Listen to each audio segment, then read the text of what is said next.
Welcome, ladies and gents. Envy here with an updated guide for Heroes of the Storm for those of you joining us in 2017. This has been updated with all the most recent info, but I have to say, this is for our absolute beginner players, for those of you who are just joining us and want to learn all you can about the basics of Heroes of the Storm. Plan on doing more advanced tutorials in the future, but this is the basic level. Here are 5 things every new player in Heroes of the Storm should know. Let's start with experience. Now, unlike other MOBAs, Heroes do not have individual hero levels. You live and die by the EXP gathered collectively by you and your team. Now, generally, this term is known as soaking. Think of it as coming home to a bubble bath after a long day. You soak experience by being in range of enemy minions when they die. Now, you can also get experience by taking down opposing teams' heroes or their structures. I will quickly talk about talents here, but it's essentially a whole video in itself, but here's the short version. So Heroes and Heroes of the Storm don't have items. There's no gold. There's no shop. So you build your heroes by picking a series of talents. Now, these talents are at levels 1, 4, 7, 10, 13, and 20, and they allow you to build your hero in a variety of ways. They have their strengths and weaknesses. There are many different build paths to follow. They're often situational, and going into builds is a whole thing. There are various websites and other places where you can find these. I won't get too much into them here. However, I will discuss sort of general rules. Now, these levels are known as talent tiers. And here's some basic rules to remember. Essentially, don't fight your opponent down a talent tier, even if it means that you have to give up an objective in the early game. Now, fighting down level 4 or 7 isn't too bad, but do not, I repeat, do not fight down level 10. Now, level 10 is when you get your heroic ability, or your ultimate. It's your big god move. It's the big damage.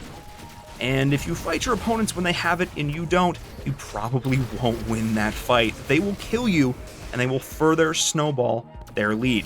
So quickly to recap, you level as a team.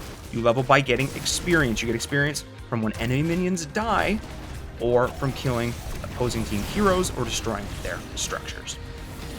So next, let's talk about laning. So Heroes of the Storm doesn't really have a laning phase like most MOBAs. However, there is a period in the early game where both teams are trying to soak as much experience as possible to get to level 10. Around the 2-minute mark, you will have to deal with a map objective, so knowing when to stay in lane and when to play the objective is important. But as a general rule for beginners, just go play the objective, guys. Just go play the objective. Also remember in Heroes, when it comes to laning, there's no last hitting, so you just have to be in the XP range of minions when they die to get it. Now, in most other MOBAs, there's the concept of creep equilibrium, where you want to keep the wave centered in lane or tactics, pulling it back under your tower to deny the enemy team experience. This really doesn't exist in Heroes. Towers only have a limited amount of ammo. Now, they do regenerate, but it's slow. So you pretty much always want to be pushing a creep wave into your opposing team's towers, draining their ammo and making it easier to push later. Also keep in mind, the wizard minions drop regen globes. This gives you health and mana, and it really does add up, so be sure to try and collect these globes as much as you can whenever possible. Be sure to do it safely. Now, this is the big question. A lot of you coming from other games, other MOBAs, are probably asking, who lanes where? Is this guy, is he a top laner? Is he a bottom, mid, jungle?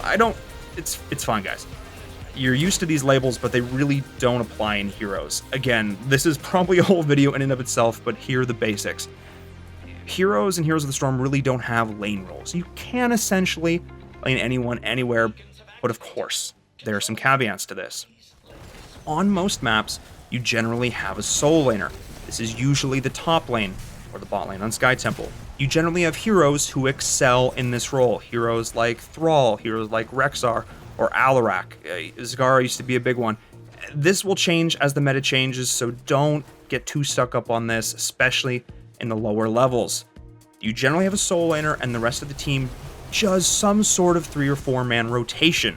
What I mean by this is rotating between the other 2 lanes if it's a 3-lane map. Now, the goal in this rotation is to blow up the enemy creep wave and push your creep wave under their towers as quickly as possible. You then want to rotate as fast as you can and get ahead of your opponents pushing in their lane. If you do this fast enough and if you do this well, you can actually have them lose some experience in the transition if they're lagging behind. Obviously, this is a big topic, and this is some advanced techniques for beginners, but here's just the basic rule. Especially in early game, it really doesn't matter which lane you're in, as long as all 3 lanes have someone there to soak experience, at least in the early game. Also be sure that when you're rotating or when you're moving just at all in general, as long as you're not fighting, make sure you're mounted. Always be mounted is generally a very good rule to have. It increases your movement speed and makes you much more nimble and able to move around the map. So next, let's talk about structures. Now, Heroes of the Storm has more structures than any other MOBAs. We've got forts, we've got keeps, we've got towers, we've got gates, we've got walls and wells. So let's break them down. Now, towers. Everyone's familiar with towers. They shoot you and your minions, and they deal a decent amount of damage. Taking free tower shots, especially in the early game, is a no-go. Towers, forts, and keeps all shoot, however, they prioritize minions in range and cannot be re-aggroed. That means that if you attack an enemy hero under the fort, it still won't shoot you if there are minions in range. Now keep that in mind if you're diving enemy heroes. Now, forts are the large structures located in lane towards the center of the map. Now, for all intents and purposes, they function as a tower, taking shots at yourself and your minions. They have a lot of health, and you usually want to push these with a friend or with mercs or the map objective. The only difference between forts and towers is that fort shots slow you pretty drastically.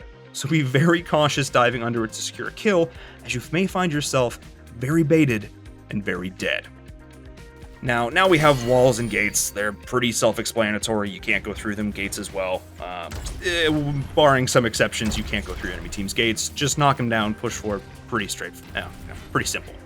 So wells are next. Now technically, they're called healing fountains, but we just call them wells. When you use one, it's called tapping the well or taking a sip, and this restores part of your health and mana. Now this is not to be confused with the Hall of Storms, which is where you spawn, which is what we actually call the fountain. Now, wells restore a pretty big chunk of your health and mana, 40% of your health, 30% of your mana. However, they're on a really big 120-second cooldown, so use them well. Saving your early game tap for during the first objective phase can be the difference between winning or losing it.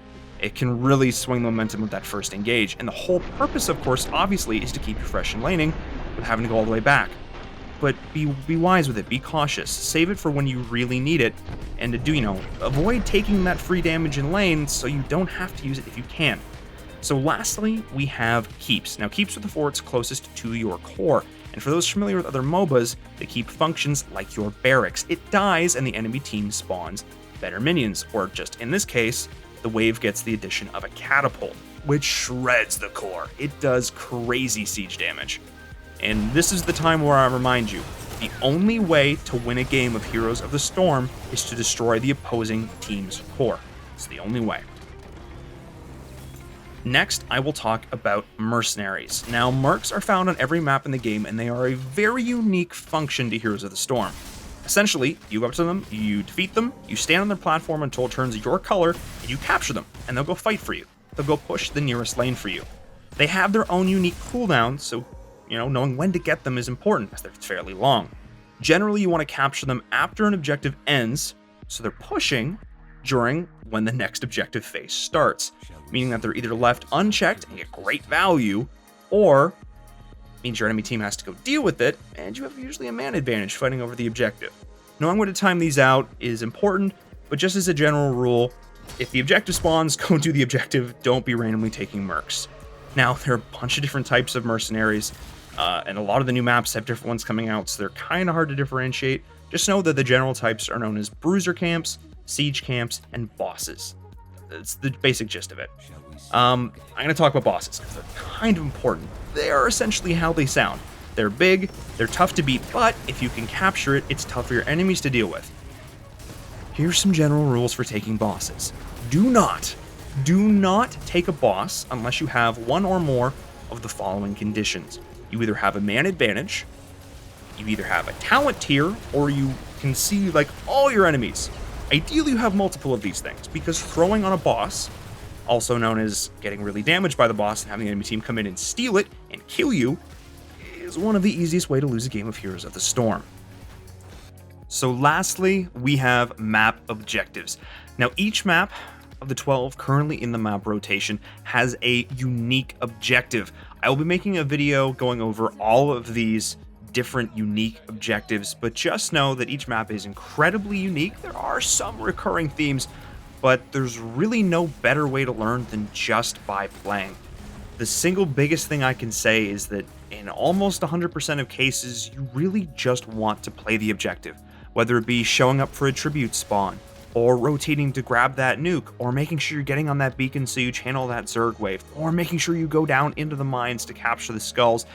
Generally, the rule is that you want to be with your team and playing those objectives, utilizing your unique hero roles if, say, you have a global ability or something like that to really get the most out of it. But again, that's a whole other video. I originally planned on including into this, but I added another 10 minutes going over all of them, so that will be for another day. But that's it. A beginner's guide to Heroes of the Storm updated for 2017. So to recap, soak lanes and get experience early. Play the objective when it spawns. Don't fight down talent tiers, but if you find yourself up, push your lead even further ahead. Don't worry about laning so much as long as there is someone in every lane. Capture mercenaries between objectives and push with them when you can, and of course, try not to die. Giving up dumb deaths is never good. Communicate with your allies with pings and chat, and of course, fight as a team. Fighting as 5 is almost always better. Making the wrong decision as 5 is better than making the right decision as just 1 or 2. And with that, guys, that's going to be it for this first video here in this tutorial series. So, I must say good luck. I'll see you in the Nexus.